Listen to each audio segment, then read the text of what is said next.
amis internautes, n'oubliez pas de liker, de vous abonner et de cliquer sur la note de notification pour ne rien rater.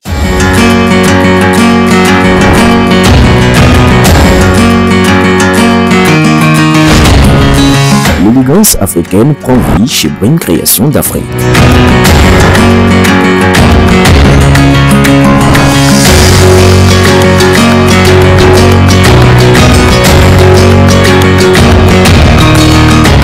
Brin Création d'Afrique est située en face de la deuxième voie après le CJ Ruiro à gauche en allant vers le 13e arrondissement.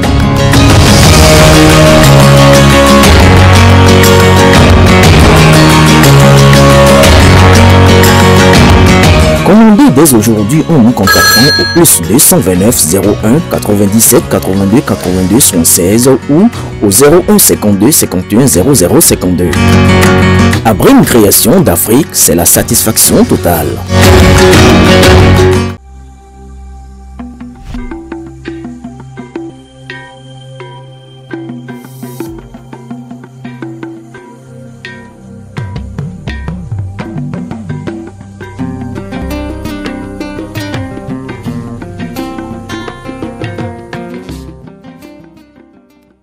Ce mercredi 23 juillet 2025, le Conseil des ministres s'est réuni sous la présidence de M. Patrice Talon, président de la République. Les décisions dont voici la teneur ont sanctionné la séance. Au chapitre des mesures normatives, en point 1, réglementation du dispositif pour la sécurité des patients en République du Bénin.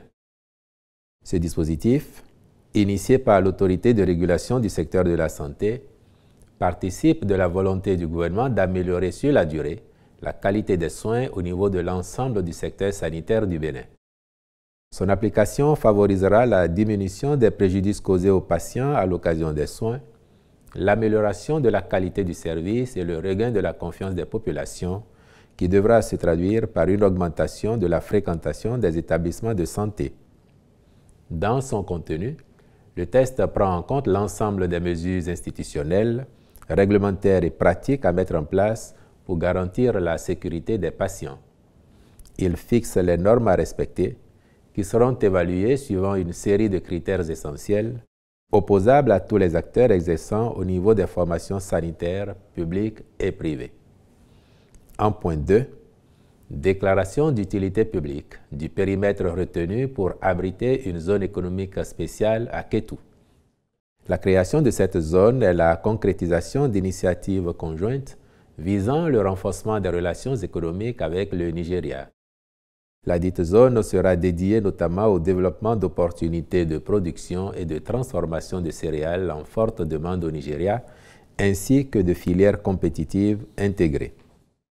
À ce titre, un site de 983 hectares identifié à Ilara dans la commune de Kétou est déclaré d'utilité publique et la procédure devant aboutir à sa libération engagée.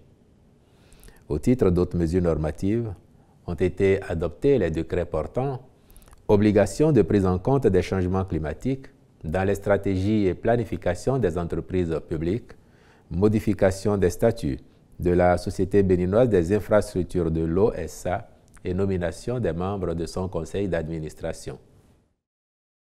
Au chapitre des communications, en point 1, approbation du plan stratégique 2025-2029 du ministère des Petites et Moyennes Entreprises et de la promotion de l'emploi.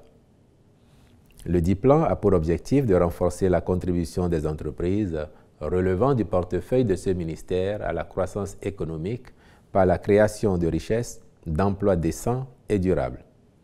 Il postule qu'à l'horizon 2029, le ministère des Petites et Moyennes Entreprises et de la promotion de l'emploi est une administration innovante, proactive et inclusive, moteur du développement de l'entrepreneuriat, de l'artisanat et de la promotion des petites et moyennes entreprises. En vue de favoriser sa mise en œuvre efficiente, des orientations stratégiques et objectifs spécifiques lui sont attachés. Il constitue un outil de planification à moyen terme et un référentiel de programmation de toutes ces interventions sur la période visée. Le Conseil y a marqué son accord et instruit le ministre des Petites et Moyennes Entreprises et de la Promotion de l'Emploi à l'effet de prendre, en collaboration avec les autres ministres concernés, toutes les dispositions nécessaires à son opérationnalisation. En point 2, approbation du plan d'action de réinstallation des personnes affectées par le projet Semecity. La construction du campus principal de Semecity, qui devra être achevé pour accueillir les étudiants dès septembre 2028, se fera sur un domaine de 336 hectares situé dans la commune de Ouida. À cet effet, les études d'impact environnemental et social ont été déjà réalisées, de même que le plan d'action de réinstallation.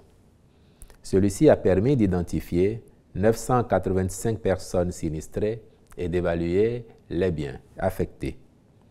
Par ailleurs, les études de planification urbaine, d'aménagement et de programmation architecturale du site sont également terminées.